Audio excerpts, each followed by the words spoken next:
escuelas particulares, contadores públicos, señoras y señores que nos hacen el favor de escucharnos vía internet en toda la República Mexicana. Les agradezco mucho la oportunidad que me dan de poderlos saludar y tratar algunos asuntos que nos van a afectar y nos están afectando a todos los que nos dedicamos a la educación particular. Permítanme presentarme. Soy Alfredo Villar Jiménez. Aquí están mis teléfonos, aquí está la dirección de nuestras oficinas, aquí está el correo electrónico para que hagan todas las preguntas a través de este correo, todas las dudas que tengan, etcétera, y personalmente estaré en la mejor disposición de poder contestarlos. Aquí está el link de nuestro portal para todo lo que se les ofrezca. Actualmente soy el presidente de la Asociación Nacional para el Fomento Educativo y de la Asociación Nacional de Escuelas Particulares. Tengo una experiencia por más de 35 años en el sector educativo. He sido hace más de 16 años, fui también presidente de la Asociación Nacional para el Fomento Educativo y de la ANEP. Por segunda vez lo vuelvo a hacer. Soy fundador de 16 escuelas en la República Mexicana y en España.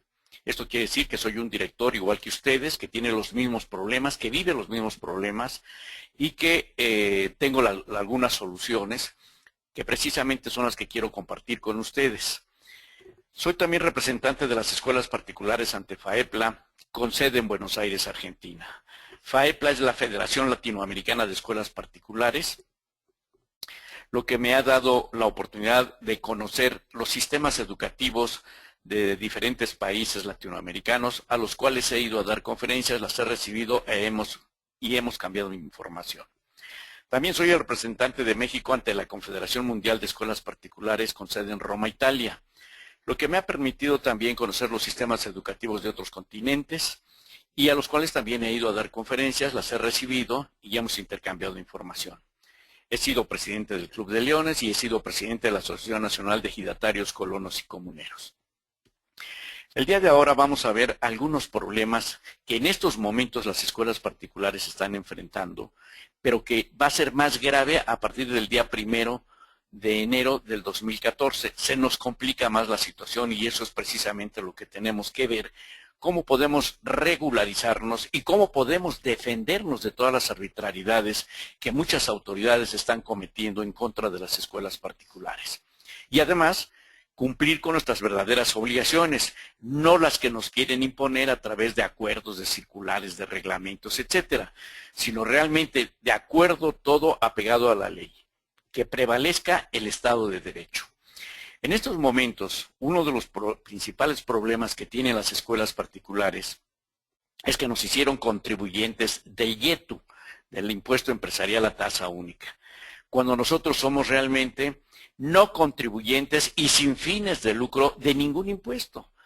Sin embargo, nos han puesto esta ley a través del artículo 12º transitorio, que ustedes ya lo conocen y que nos dice claramente que durante el ejercicio fiscal 2008, que es cuando entró en vigor la ley del IETU, a partir del día 1 de enero del 2008, dice que durante este ejercicio las personas a que se refiere la fracción 10 del artículo 95 de la ley del impuesto sobre la renta, que somos nosotros, que son las asociaciones o sociedades civiles dedicadas a la enseñanza con autorización o con reconocimiento de validez oficial, que somos nosotros, dice que no cuenten, o sea, todos los que están en este artículo, que no cuenten con autorización para recibir donativos deducibles en los términos de la citada ley, deberán pagar el impuesto que esta ley establece conforme a las disposiciones aplicables.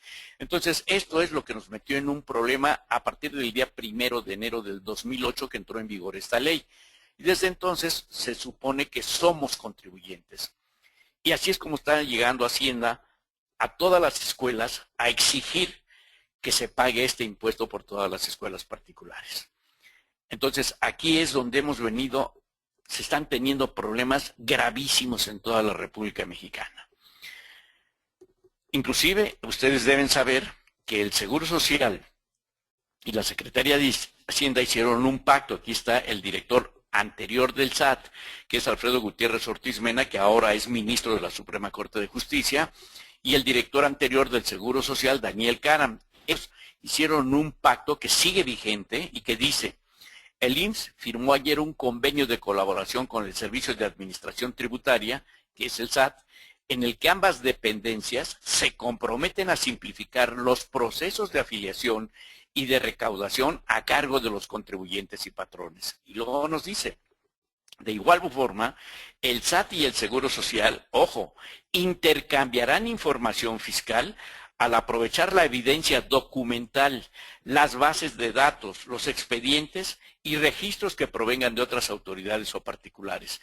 Esto quiere decir que como tienen acceso a toda la documentación, a las contabilidades, etcétera, pues entonces si llega un supervisor del Seguro Social a revisar cualquier cosa del Seguro Social, pero como tiene toda la documentación y se da cuenta que hay algún problema con el SAT, le avisa al SAT y entonces el SAT llega con otra auditoría, al mismo tiempo serían dos. Y al revés, si llega primero el SAT, le avisa al Seguro Social. Este es el gran problema que tenemos, pero ahora con la nueva reforma laboral que hubo, en el artículo 504 de la Ley Federal del Trabajo, dice claramente que deberán intercambiar información el Seguro Social y la Secretaría del Trabajo. Esto quiere decir que ahora van a intercambiar información la Secretaría del Trabajo, el Seguro Social y la Secretaría de Hacienda. Y entonces allí es donde están agarrando a la mayoría de las empresas y lógicamente a las escuelas particulares. Ustedes deben saber que las escuelas particulares son empresas. ¿Por qué son empresas? Porque iniciaron un negocio, emprendieron un negocio y que tiene trabajadores, que tiene clientes, que tiene un producto que vender, que es el servicio educativo, que tiene proveedores, igual que cualquier empresa. Entonces sí somos una empresa.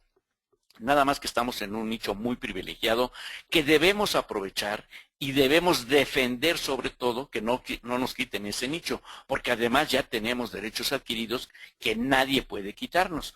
Pero sí tenemos que conocer entonces las bases jurídicas de nuestra escuela. Y entonces, para empezar, debemos tener la mentalidad de empresarios de la educación y dejar la mentalidad de profesores jugando a la escuelita. ¿Por qué? Porque precisamente por eso es que estamos en estos problemas, porque no nos sabemos defender y las autoridades de cualquier nivel, de cualquier dependencia, hacen lo que quieren con las escuelas particulares. Y es tremenda esa situación. Entonces tenemos que ver qué es lo que está sucediendo. Hasta el día 31 de diciembre de este año 2013, tenemos el problema de tener que pagar el impuesto empresarial a tasa única y nos están llegando todo, no hay de otra. Y sobre todo, está habiendo una situación tremenda. Vean lo que hace el SAT. Esta es una escuela del estado de Morelos a la cual le están haciendo una auditoría por el ejercicio del 1 de enero del 2009 al 31 de diciembre del 2009. Les pueden hacer del 2010, del 2011 o todos los ejercicios 5 años atrás. Aquí le están haciendo esta auditoría de este ejercicio y le están pidiendo las copias legibles de la declaración anual, le están pidiendo los papeles de trabajo, las integraciones detalladas de deducciones, todo lo que ya saben que piden. Pero lo más fuerte y que deben tomar ustedes muy en cuenta es lo siguiente. Aquí le están pidiendo a la escuela y a todas las escuelas que les están haciendo auditorías le están pidiendo esto que está en el 20 punto. Dice que proporcione información relativa a sus activos, muebles e inmuebles y demás información relacionada con la actividad que realiza por el ejercicio comprendido del 1 de enero del 2009 al 31 de diciembre del 2009 como sigue. Fíjense lo que le están pidiendo. Copias legibles del acta constitutiva y sus principales modificaciones, o sea que esté actualizada, a fin de obtener, fíjense, nombre y domicilio de los socios o accionistas y en su caso el registro federal de causantes, el monto de acciones por socio o accionista, o sea en qué porcentaje están participando, datos de los encargados de dirección y gerencia general, están pidiendo el nombre, el domicilio y el registro federal de causantes. Esto quiere decir que en la escuela, aparte de los socios, están pidiendo esto, están pidiendo todos los datos del director, aunque no sea socio, el director es corresponsable. Y también están pidiendo la relación de los bienes muebles de su propiedad, que contengan por lo menos los siguientes datos. La descripción, el estado de conservación, ubicación física, características generales, y tratándose de automotores, se deberá citar la marca, el modelo, la serie, el color, número de placas, entidad federativa de donde son las placas. la unidad de medida, cantidad, valor aproximado. ¿Por qué están haciendo esto?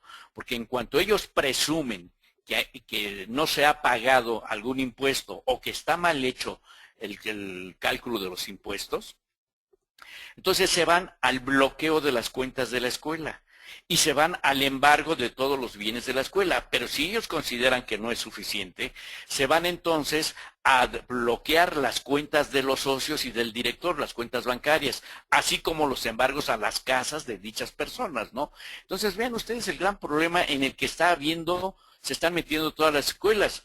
Estamos ventilando asuntos en los cuales les han bloqueado las cuentas que no tienen para pagar las nóminas, etcétera, independientemente de que bloquean las cuentas de los socios y no pueden ya sacar dinero allí.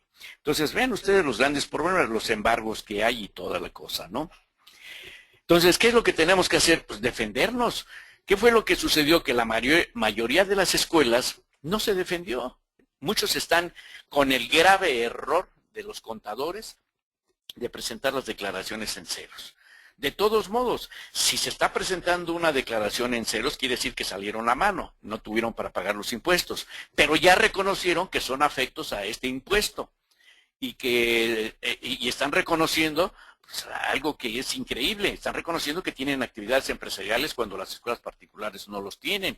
Están reconociendo que la educación es una actividad mercantil cuando no lo es y que tienen utilidades y ya saben el gran problema en el que se están metiendo. Si tienen utilidades, van a tener que hacer reparto de utilidades a todos sus trabajadores. Y ya le dieron la oportunidad a los trabajadores de revisar la contabilidad para ver si está bien hecho ese cálculo, ¿no? Entonces, estos son unos pequeños problemas nada más de todos aquellos que que no se supieron defender. Muchos están pagando este impuesto, muchos no con todos los riesgos, pero mucho cuidado porque se está viniendo Hacienda de una manera tremenda y está haciendo cosas increíbles. Les platico nada más el caso de una escuela del Estado de México, en el cual llevaba muy bien su contabilidad y tuvo ingresos por 6 millones de pesos. Y además egresos que más o menos eran por la misma cantidad, pesos más, pesos menos. Sin embargo, Hacienda le dijo, tú eres contribuyente del impuesto sobre la renta y eres contribuyente del IETO. Así que no has hecho ningún pago, etcétera. Y le contestó el contador, sí, pero es que no soy contribuyente de estos impuestos. Lamentablemente dejó que entrara a la auditoría, le hicieron la auditoría y de repente le fijan que tiene 15 millones de pesos que no contabilizó. Imagínense cómo le inventaron 15 millones de pesos, además de los 6 millones que había recibido. ¿Por qué fue esta situación? Porque Hacienda tiene la facultad de presumir cuántos son los ingresos, dependiendo de muchos factores. Y en esta ocasión usó el factor de terceros. ¿Quiénes eran estos terceros? La Universidad del Estado de México, donde está incorporada esta escuela. Y le pidió y le dijo a la universidad, dime cuántos alumnos están inscritos aquí que les has dado la matrícula respectiva. Pues fueron 800 y pico de alumnos. Ah, está muy bien. Y si cobra tanto de colegiatura, pues entonces debió haber recibido cerca de 30 millones de pesos. Nada más está registrando en su contabilidad 6, quiere decir que 15 millones están fuera de esta situación. Fíjense nada más. Entonces, allí es cuando nos avisan y entonces estamos argumentando, estamos ya defendiendo a la escuela de que no es verdad esa situación, porque ¿cómo es posible que el año fiscal es del 1 de enero al 31 de diciembre? Entonces, durante ese año hay 2 ciclos escolares, ¿no? Los que entraron en el año anterior a este ciclo, ¿no? Entonces, muchos terminan en junio en ese ciclo escolar y se dan de baja. Sin embargo, Hacienda los tomó que estaban desde enero hasta diciembre. Y lo mismo, muchos entran a partir de agosto y sin embargo los tomó como que estaban desde enero hasta diciembre. No tomó en cuenta las becas que se tenían, que tienen obligación de otorgar a las autoridades, las becas que siempre da la escuela, las deserciones que hay, los descuentos que hace la escuela, la cartera vencida, y se le hizo muy fácil fijar esta situación.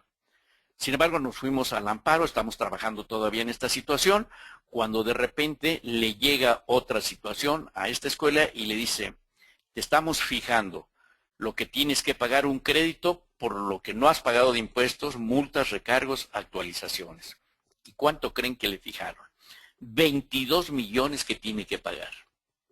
Entonces ya volvimos nuevamente a esta situación, a seguir defendiendo, y por lo pronto pues hicieron los embargos, los bloqueos de cuentas y el embargo de la escuela, ¿no? Entonces, este es un ejemplo que les pongo, otros es porque es el más duro, pero otros son de 2 millones, de 3 millones, de 5 millones, etcétera. Entonces, vean ustedes a lo que estamos expuestos. Y esto se va a venir más fuerte porque a partir de enero del 2014, del 1 de enero de 2014, se deroga el YETU. Pero esto no quiere decir que ya nos hayamos liberado de este impuesto, porque dice claramente en la reforma fiscal que no podemos, no se cancelan y no quedamos exentos de las obligaciones que teníamos desde el 2008 al 2013 del YETU. Y entonces se van a ir sobre eso. Pero el otro gran problema es que precisamente el día 1 de enero del 2014 entra en vigor la nueva ley del impuesto sobre la renta, donde ahora sí nos hacen contribuyentes de este impuesto, cuando no lo éramos. De acuerdo al artículo 93 de la ley del impuesto sobre la renta vigente, el que tenemos en estos momentos, dice claramente: las personas morales a que se refieren los artículos 95 y 102 de esta ley, así como las sociedades de inversión especializadas de fondos para el retiro, literalmente dice, no son contribuyentes del impuesto sobre la renta. No son contribuyentes del impuesto sobre la renta las personas morales a que se refieren los artículos 95. Y vámonos al artículo 95 de esta ley actual vigente, que dice: para los efectos de esta ley se consideran personas morales con fines no lucrativos. Literalmente dice que no tenemos fines lucrativos, además de las señaladas en el artículo 102, y están los sindicatos, las cámaras de comercio, los partidos políticos, y en la fracción 10 romana dice sociedades o asociaciones de carácter civil que se dediquen a la enseñanza con autorización o con reconocimiento de validez oficial de estudios en los términos de la Ley General de Educación. Somos nosotros, porque somos sociedades o asociaciones de carácter civil. Nuestra actividad es la enseñanza y además tenemos autorización o reconocimiento de validez oficial, por lo cual somos sin fines de lucro, no tenemos fines de lucro y además somos no contribuyentes. Y sin embargo, ahora la nueva ley que entrará en vigor a partir de enero dice que sí somos contribuyentes. Entonces, imagínense los problemones en los que vamos a meter. Nos vamos a meter, en primer lugar, lo del YETU, porque nos van a hacer las auditorías y tenemos que pagar desde el 2008 hasta el 2013, actualizarlos y toda la situación. Y además, a partir del día 1 ya somos contribuyentes, 1 de enero del 2014 ya somos contribuyentes del impuesto sobre la renta. Esto es justamente lo que necesitamos conocer y defendernos, porque están violando todos nuestros derechos fundamentales. No puede haber una ley retroactiva y lo están haciendo. Entonces, esto es lo que necesitan ustedes conocer. Vuelvo a insistir, todo director de escuela es un empresario de la educación y debe tener esa mentalidad y saberse defender. Para empezar, conocer perfectamente bien cuáles son sus derechos y cuáles son sus obligaciones verdaderas, no las que nos quieren poner a través de acuerdos, de decretos, de reglamentos, etcétera. Nada de eso. Podernos defender, porque se viene la situación para el 2014 muy fuerte para las escuelas, tanto con el YETU, aunque quedó derogado, como con la nueva ley del impuesto sobre la renta. Yo los invito a que el próximo jueves, este jueves que viene, estén pendientes, acepten la invitación de que vamos a ver exactamente qué es lo que ustedes tienen que hacer, que conozcan a fondo lo que muy difícilmente conocen los abogados fiscalistas. ¿Por qué? Porque estos abogados fiscalistas son muy buenos para tratar a una empresa común y corriente respecto a la cuestión fiscal, pero no conocen a fondo lo que es una escuela y tiene características muy especiales que no las conocen y que nosotros y ustedes deben conocer precisamente para poder hacer una defensa de la escuela particular como una institución educativa, no como una empresa común y corriente. Por eso también se perdieron todos los amparos respecto a YETU, porque trataron a la escuela como una empresa común y corriente, cuando no lo es. Ya vuelvo a insistir, es una empresa muy especial en un nicho muy privilegiado que es intocable. Sin embargo, las autoridades de todas las dependencias los hacen como quieren, porque no se saben defender. Yo los invito a que vean todo esto, qué es lo que tienen que hacer, cuáles son sus defensas, y de antemano les digo, es muy difícil, claro, al director que se sepa defender, que le impongan tanto el IETU como el impuesto sobre la renta. Sin embargo, la mayoría lo va a hacer, se va a dejar. Nosotros empezamos, y ustedes deben tener en cuenta que la asociación empezó, primero que otra cosa, ante la Cámara de Diputados y la Cámara de Senadores, así como de derechos humanos, porque se están violando los derechos humanos. Aquí tienen el documento que metimos, aquí está a la Comisión Nacional de Derechos Humanos, aquí está el sello de recibido, lo mismo tenemos, igualito este documento se metió a la Cámara de Senadores y a la Cámara de Diputados cuando estaba en discusión precisamente esta ley. Y este es respecto al IVA sobre las colegiaturas. Y déjenme decirles todo lo que tratamos allí para que sepan, y esta es la base que ustedes deben tomar muy en cuenta. Dice, en la reforma fiscal que ha propuesto el presidente Peña Nieto y que se entregó al Congreso de la Unión para su estudio y resolución, se pretende aplicar el IVA a las colegiaturas que pagan los padres de familia en las escuelas particulares. Lo anterior provocará una desestabilización en el sector educativo particular en varios aspectos, ya que afectará la economía familiar de los padres de familia que ayudan al Estado a solucionar el problema de cupo en el sector oficial. El presidente de México presentó la reforma educativa que ya fue aprobada por el Congreso de la Unión con el objeto de crear un sistema educativo de calidad. Sin embargo, se propone imponer a los padres de familia y personas que pagan sus estudios un impuesto del 16% de IVA, en lugar de estimularlos, para que no haya personas de cualquier edad sin educación, capacitación y cultura.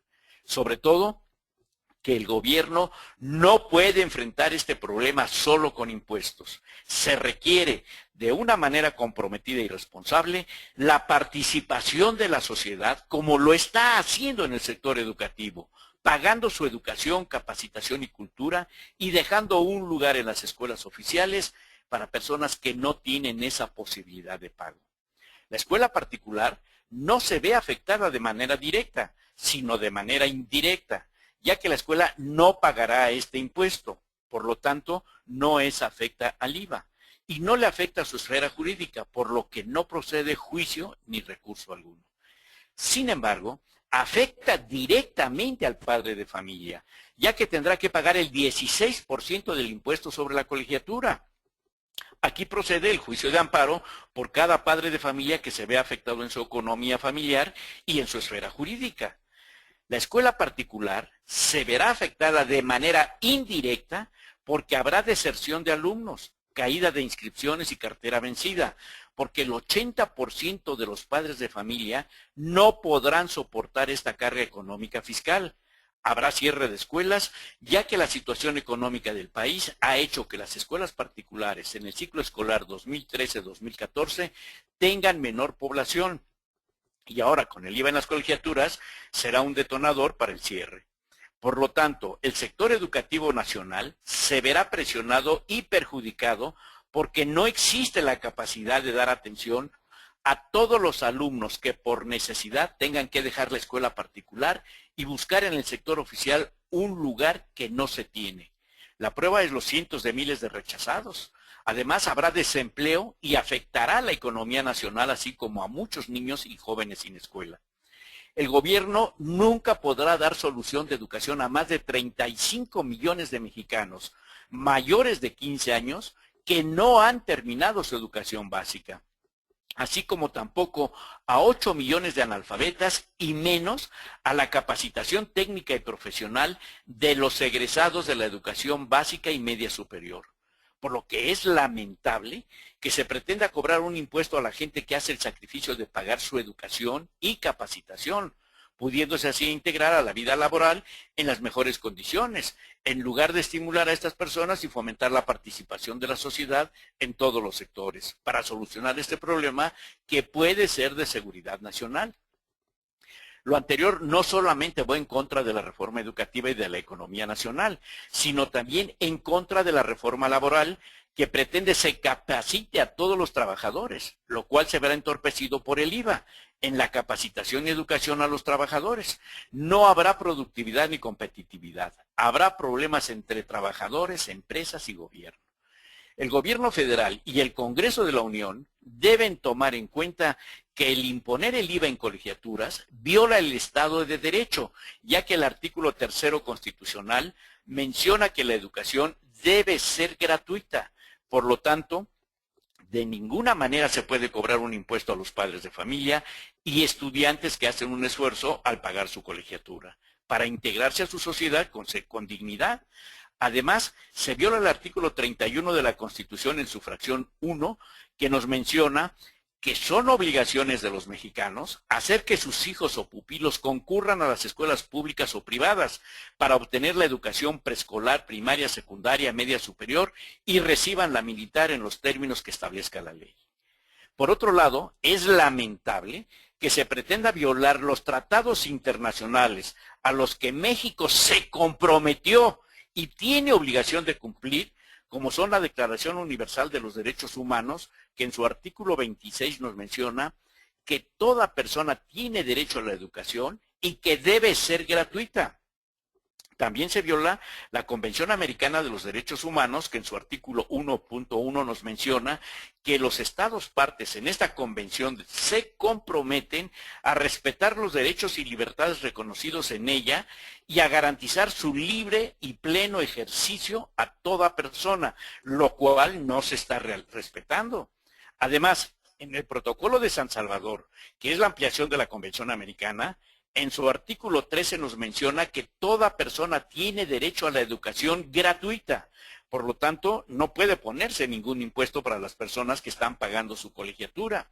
También se viola la Declaración Americana de los Derechos y Deberes del Hombre, que en su artículo 12 menciona el derecho a la educación. Asimismo, se viola el Pacto Internacional de Derechos Económicos, Sociales y Culturales, y que en su artículo 13 menciona el derecho a la educación gratuita. Como se podrá observar, se están cometiendo violaciones a la Constitución y a los tratados internacionales que son la ley suprema de nuestro país, de acuerdo al artículo 133 constitucional. Por lo tanto, la Comisión Nacional de Derechos Humanos debe intervenir y hacer la recomendación respectiva para evitar estas violaciones. El problema no solo es nacional, sino que también lo es internacional. Hacemos un llamado al presidente Peña Nieto y al Congreso de la Unión para que rectifiquen y no echen a perder el esfuerzo hasta ahora realizado para crear y poner en marcha un plan nacional de desarrollo que permita a la sociedad mexicana participar de manera armónica e integral en un desarrollo en forma justa y humana y no como un número estadístico de los fracasos. Aquí está la firma de su servidor, aquí es el documento. Este mismo documento se envió al Senado y a la Cámara de Senadores, al Senado y a la Cámara de Diputados. Afortunadamente ya no pusieron el IVA en las colegiaturas. ¿Por qué? Porque hubo la respuesta de la Unión Nacional de Padres de Familia y todos allí. En lo que respecta a las escuelas particulares, mandamos este documento también y estuvimos en las cámaras, tanto de diputados como de senadores y en la Comisión Nacional de Derechos Humanos, defendiendo que las escuelas siguen siendo no contribuyentes. Aquí tienen el sello del Senado. Y esto es lo que estamos diciéndole al Senado. La reforma fiscal propuesta por el presidente Enrique Peña Nieto y que se encuentra en debate en el Congreso de la Unión es totalmente arbitraria y violatoria a los derechos fundamentales y garantías del sector educativo particular consagrados en la Constitución y en los tratados internacionales.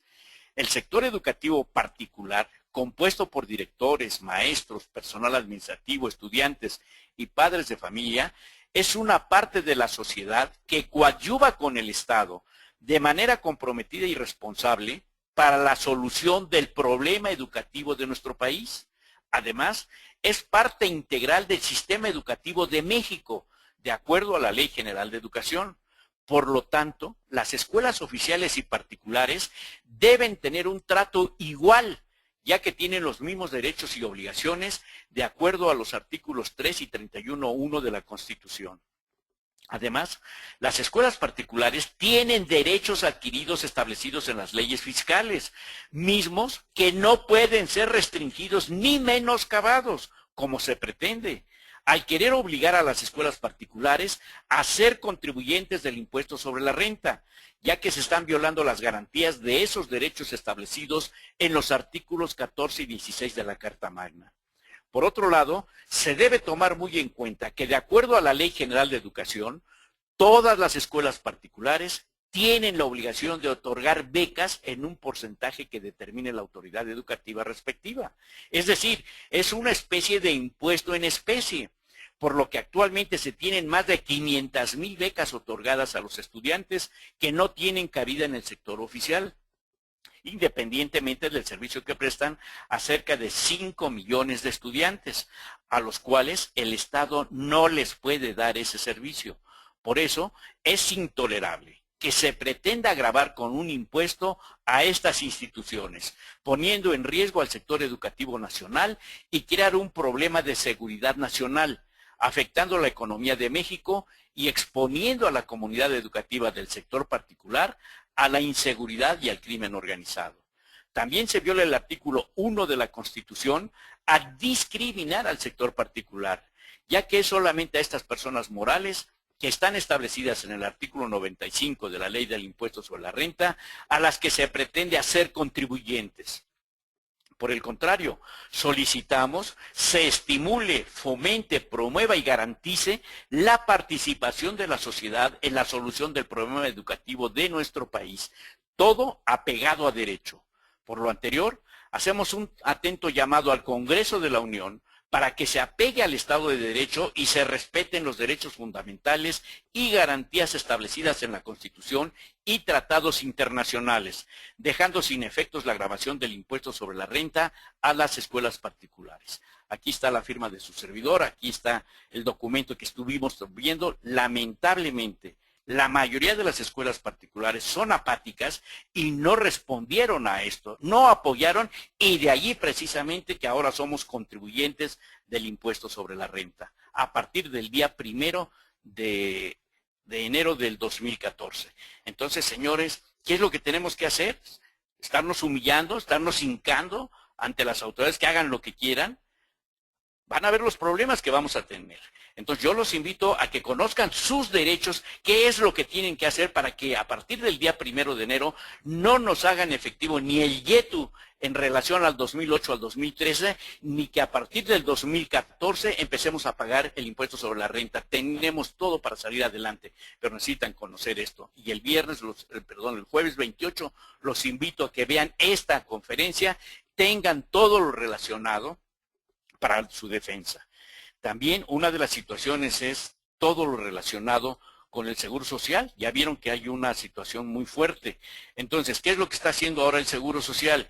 A partir de la reforma fiscal también, una de las situaciones es de que ahora todos los trabajadores con la nueva ley deben emitir, normalmente ahorita todos los trabajadores, ustedes les están dando un recibo común y corriente. A partir del 1 de enero del 2014, tiene que ser un recibo digital que ustedes tienen que obtener y que lo firme el trabajador. Desde allí ya está registrado el trabajador de cuánto fue lo que recibió y además cuánto le retuvieron de impuesto, imagínense.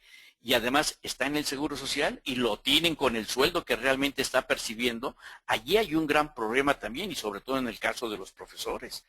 Entonces tienen que conocer también esta situación. Recuérdense que lo primero que están haciendo ahorita los supervisores del Seguro Social es llegar a revisar por qué los profesores no están en el Seguro Social registrados.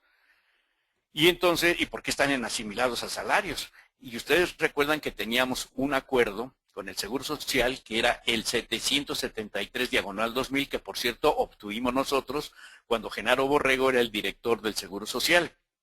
Lo obtuvimos y recuerdan que eran 3 condiciones las que había, que trabajara menos de 18 horas, que no fuera su única fuente de trabajo y que tuviera seguridad social en otro lado, como Seguro Social o ISSSTE.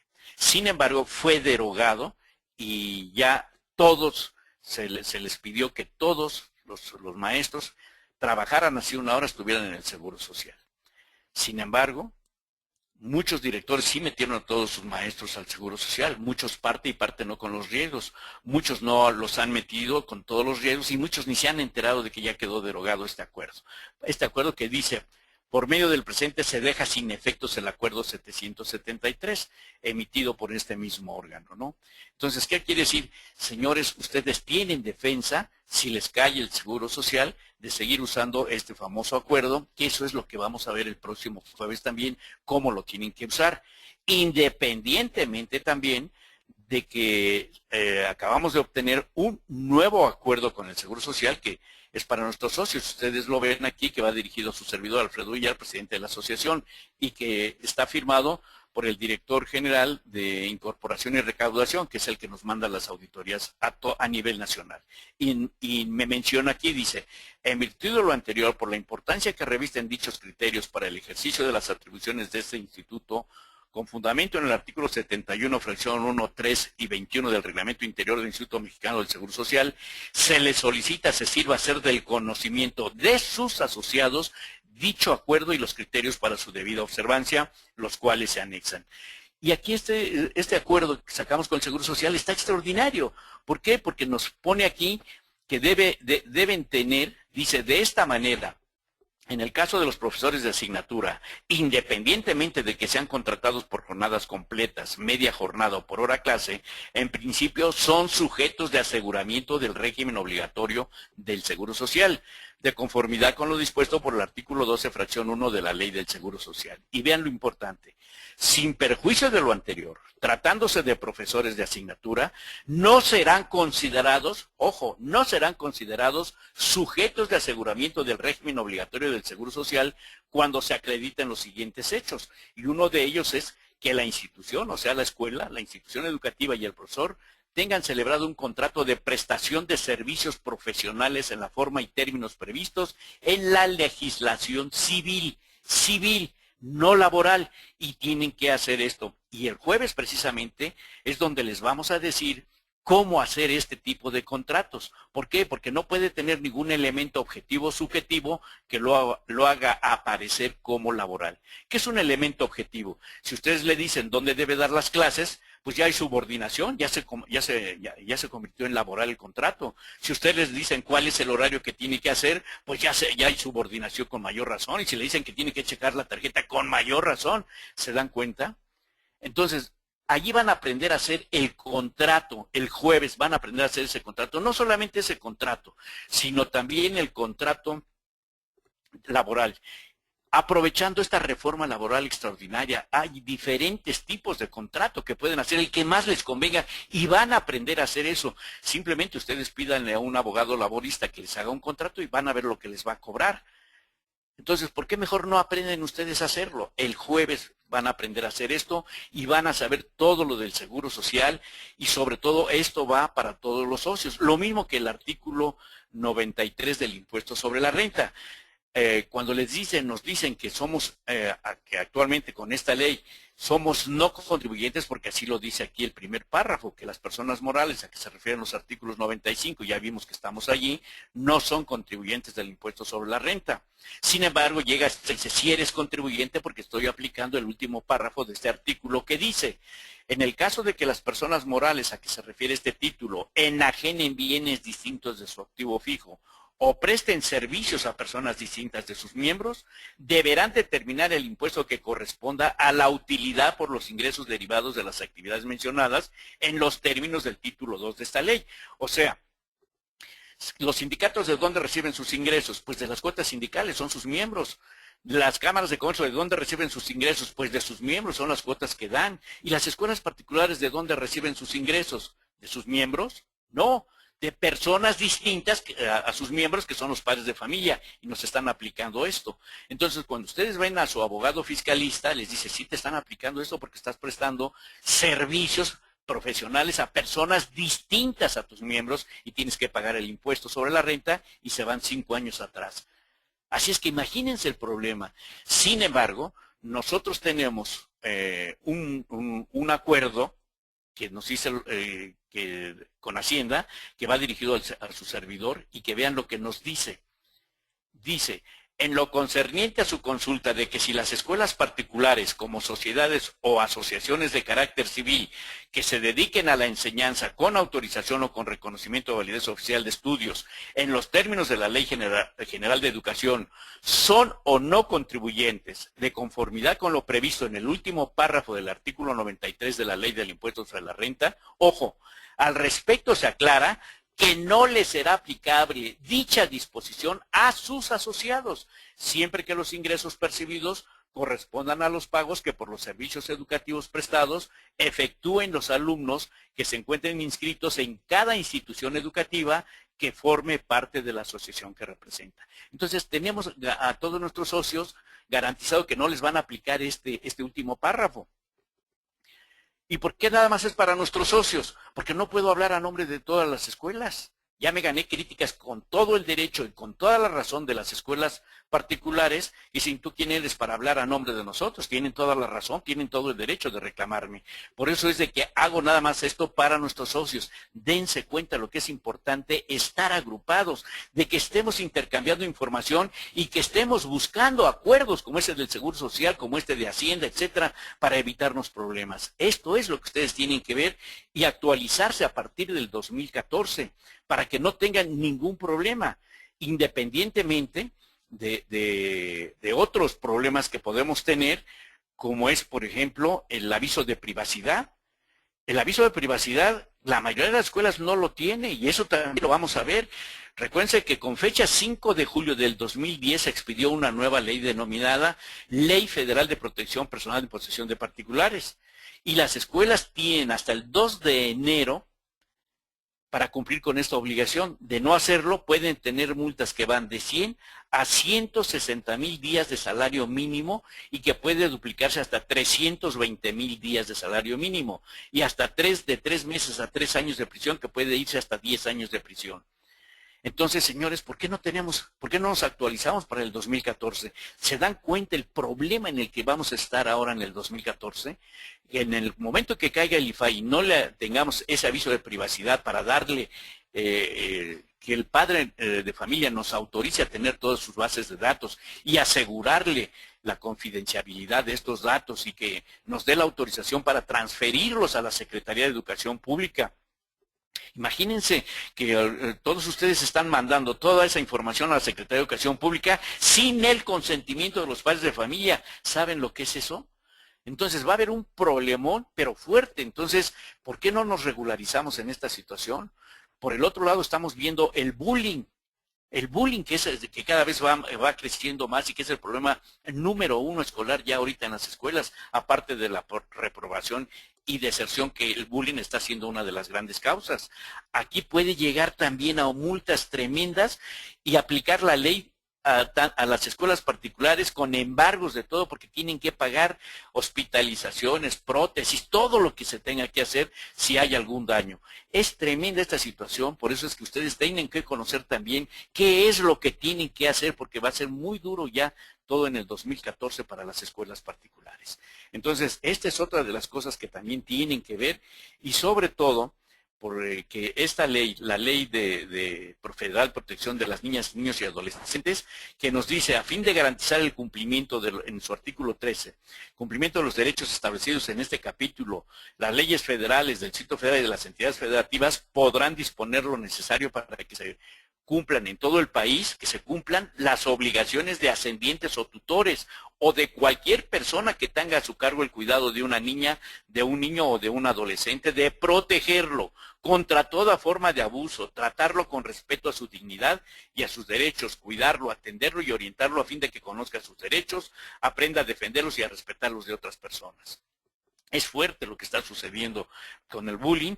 Ya una directora y 2 profesoras de una escuela, ustedes lo vieron en los noticieros, fueron aprehendidos por la Procuraduría General de la República porque es delito federal, delito penal, y afortunadamente salieron de la Procuraduría y están llevando el proceso fuera, pero no pueden regresar a dar clases ni nada. Inclusive es de manera oficial. Un padre de familia se desistió de los cargos que hizo a una escuela también, porque su hijo trató de suicidarse tirándose del primer piso por el bullying que le estaban haciendo. Y las autoridades dijeron, no, no te puedes desistir, porque esto se sigue de oficio. Entonces vean ustedes, también la obligación de familiares, vecinos, médicos, maestros, trabajadores sociales, servidores públicos o cualquiera persona que tengan conocimiento de casos de niñas, niños o adolescentes que estén sufriendo la violación de los derechos consignados en esta ley, en cualquiera de sus formas, de ponerlo en conocimiento inmediato de las autoridades competentes, de manera que pueda seguirse la investigación respondiente. Y vean esto que nos dice este mismo artículo. En las escuelas o instituciones similares, los dueños, directivos, educadores, maestros y personal administrativo, ojo, serán responsables de evitar cualquier forma de maltrato, perjuicio, daño, agresión, abuso o explotación en contra de niñas, niños y adolescentes. Vean todo lo que estamos teniendo, de los problemas a los que nos vamos a enfrentar todos juntos para el año 2014, que se viene toda esta situación. Y luego vemos la otra situación fuerte de que la Profeco está interviniendo muy duro contra nosotros. ¿Qué tiene que ver la Profeco con nosotros? Pues está que porque retuvimos documentos, que porque suspendimos el servicio por falta de pago, etcétera. ¿Qué tiene que ver la Profeco? Por eso tienen que defenderse, saber qué es toda esta situación. Entonces, vean, por ejemplo, la Secretaría de Educación Pública, que nos da un plazo de 24 horas para que vayamos para que entreguemos documentos. Vean nada más, y no se pueden exponer, por ejemplo, a esta escuela lo que le sucedió por haber retenido los documentos de una niña de secundaria, y resuelve. La Secretaría de Educación Pública hizo esto y dice, primero, al haber quedado acreditada la infracción cometida por el colegio particular de nivel secundaria técnica denominada tal, por haber retenido los documentos, se impone a su propietario, por conducto de su representante legal, una sanción como pena pecuniaria por la cantidad de 168,549 pesos. Fíjense la multa que le pusieron. Y segundo, asimismo se le previene que en caso de reincidencia se le va a aplicar el artículo 76, fracción 1 de la Ley General de Educación, que es retirarle el reconocimiento de validez oficial, la autorización. Y tercero, le dan 5 días para que entregue los documentos. ¿Qué les parece lo que pasa? Y está firmado por el director de incorporación de escuelas particulares y proyectos específicos. Entonces, ¿qué tiene que ver la Secretaría cuando este es un contrato de carácter civil? Por eso el jueves es una de las cosas que ustedes van a aprender a hacer, ese contrato de carácter civil con los padres de familia, que la mayoría de las escuelas no tiene y está expuesta a esto. Este es un solo ejemplo que les pongo, cuando hay muchísimos más. Nos fuimos al amparo y justamente el juez le dice, oye, tú, autoridad de la Secretaría de Educación Pública, te fundaste tu competencia en los artículos 7 y 8 del acuerdo que establece las bases mínimas de información para la comercialización de los servicios educativos que prestan los particulares, publicado en el Diario Oficial de la Federación el 10 de marzo. Fíjense, ese no tiene ninguna validez, ese acuerdo del 10 de marzo. Sin embargo, muchas escuelas se están arrodillando ante ese acuerdo cuando no tienen por qué. Tan es así que vean que el juez está diciendo que se fundó en ese famoso acuerdo, y entonces le dice, lo que se traduce en una indebida fundamentación y motivación, quiere decir que no vale, por lo cual dice, en consecuencia y ante la indebida fundamentación de haber usado ese acuerdo, dice, se declara la nulidad lisa y llana de las resoluciones. Ganamos el amparo. Esto es lo que tenemos que ver en esta situación, ¿no? Lo mismo sucede. Pues, ¿cómo no vamos a ganar los amparos? Vean, por ejemplo, este amparo que ganamos del IETU. Dice el juez, dice, por tanto, si como quedó precisado con anterioridad la actora, o sea la escuela, en términos de la ley del impuesto empresarial a tasa única, no se encuentra obligada, fíjense lo que dice el juez, la escuela no se encuentra obligada al pago de dicho impuesto. Es evidente que tampoco tiene la obligación de presentar la declaración o pago provisional del impuesto empresarial a tasa única, ni la declaración y pago provisional anual del impuesto empresarial a tasa única, ni la declaración informativa anual del impuesto empresarial a tasa única. En consecuencia, fue ilegal que la autoridad, o sea el SAT, emitiera el requerimiento de obligaciones número tal. De igual forma, por lo que hace a las diversas documentales que la autoridad exhibió al contestar la demanda, o sea, cuando se defendió el SAT, a través de las mismas, no acredita que la escuela esté obligada a presentar la declaración y pago provisional. ¿Se dan cuenta? Dice, por lo tanto se resuelve, ha resultado infundada la causal de improcedencia. En consecuencia, no es de sobreseerse ni sobreseer presente juicio. Y dice, la actora, o sea, la escuela, probó su pretensión de que es no contribuyente del yeto. Por lo tanto, se declara la nulidad. ¿Se dan cuenta? Y así les puedo poner otros. Aquí tienen otro. Aquí vean como también dice, la parte actora aprobó su acción, o sea, esta escuela aprobó que también es no contribuyente, por lo cual se declara la nulidad lisa y llana. Entonces, les hablo con toda la seguridad, aquí tienen otro. Aquí está otro donde también dice claramente, resultó infundada la causal de improcedencia, es infundada la incompetencia, que es lo que dice la autoridad, y por lo tanto se declara la nulidad de las resoluciones. ¿Sí? Aquí está, notifíquese, etcétera. ¿Se dan cuenta? Tenemos todo para ganar, aquí tenemos otro también. Aquí está. Entonces, aquí dice, se resolvió, notifíquese, se concede la suspensión, etcétera. Entonces, vean ustedes que tenemos todo para defendernos, pero es lo que tenemos que hacer. Entonces, señores, no nos expongamos a que la Profeco, la Secretaría de Educación Pública, nos ponga multas, todo debemos iniciar un año nuevo, el 2014, en las mejores condiciones, apegados a derecho. No tenemos por qué estarnos preocupando de nada. Entonces, ya vimos que estamos en las mejores condiciones y sobre todo, yo los invito a que estén con sus contadores, los que quieran participar el próximo jueves, para que vean todo lo que viene, porque vienen modificaciones al Código Fiscal de la Federación muy fuertes, y van a ver todo lo que hay, y por eso tenemos que estar en las mejores condiciones, regularizarnos, defendernos y cumplir con nuestras verdaderas obligaciones. Y sobre todo por las presiones que estamos teniendo con los padres de familia, precisamente por la deducción de las colegiaturas, ¿no?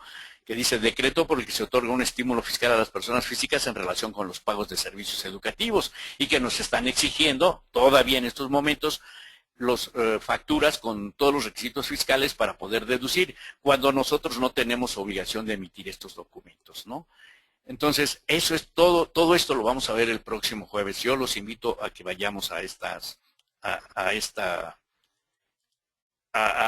reuniones, al jueves, que va a ser una situación extraordinaria. Yo los invito a que el próximo jueves vean que vamos a tratar todo lo que les he mencionado este día, y que va a ser a las 10 en punto de la mañana. Los que quieran asistir, pueden asistir a la Plaza de la Constitución, al Gran Hotel de la Ciudad de México, que está en la avenida 16 de septiembre y Plaza de la Constitución. Va a ser a las 10 en punto. Los que no puedan asistir, como en esta ocasión, vía internet, desde donde estén, lo pueden escuchar esta conferencia. Pidan todos los informes para esta conferencia que se va a dar el jueves, donde vamos a ver punto por punto. Van a ser 4 horas y media de conferencia, con un break. También vamos a estar visitando los estados, y nada más vamos a ver todo lo relacionado a todo lo que es la reforma fiscal. Y vamos a estar en el Distrito Federal el lunes 13 de enero. Vamos a estar en Mexicali el viernes 17 de enero. En Veracruz vamos a estar el viernes 24 de enero. En Monterrey vamos a estar el jueves 23 de enero, en Hermosillo el jueves 30 de enero, en Guadalajara el viernes 31 de enero. Así que pueden ir ustedes a cualquier parte de la República, al estado que les quede más cerca, que allí estaremos personalmente. Va a ser presenciales, y los que no puedan estar presencialmente lo pueden escuchar vía internet. Entonces, les agradezco muchísimo la atención que se sirvieron prestar a esta conferencia. Espero verlos pronto, y sobre todo, que se actualicen, regularicen, conozcan sus verdaderos derechos y los exijan, no los supliquen, y conozcan sus verdaderas obligaciones y las cumplan, no con las obligaciones que quieren imponernos de carácter virtual a través de documentos que son totalmente ilegales y sin ninguna seguridad jurídica. Aquí tienen mi correo electrónico, aquí tienen mis teléfonos para todo lo que se les ofrezca, el link del portal para también que estén consultando ustedes allí. Que tengan una bonita semana el día de hoy, que se preparen ya para las fiestas navideñas, para que puedan con toda tranquilidad dar respuesta a los nuevos retos que tendremos a partir del día 1 de enero del 2014. Que no sea un fin de año de preocupaciones, qué va a suceder en el 2014, sino que ya tengan ustedes las soluciones. Me dio mucho gusto saludarlos y espero verlos próximamente. Hasta luego y que tengan una bonita semana el día de hoy.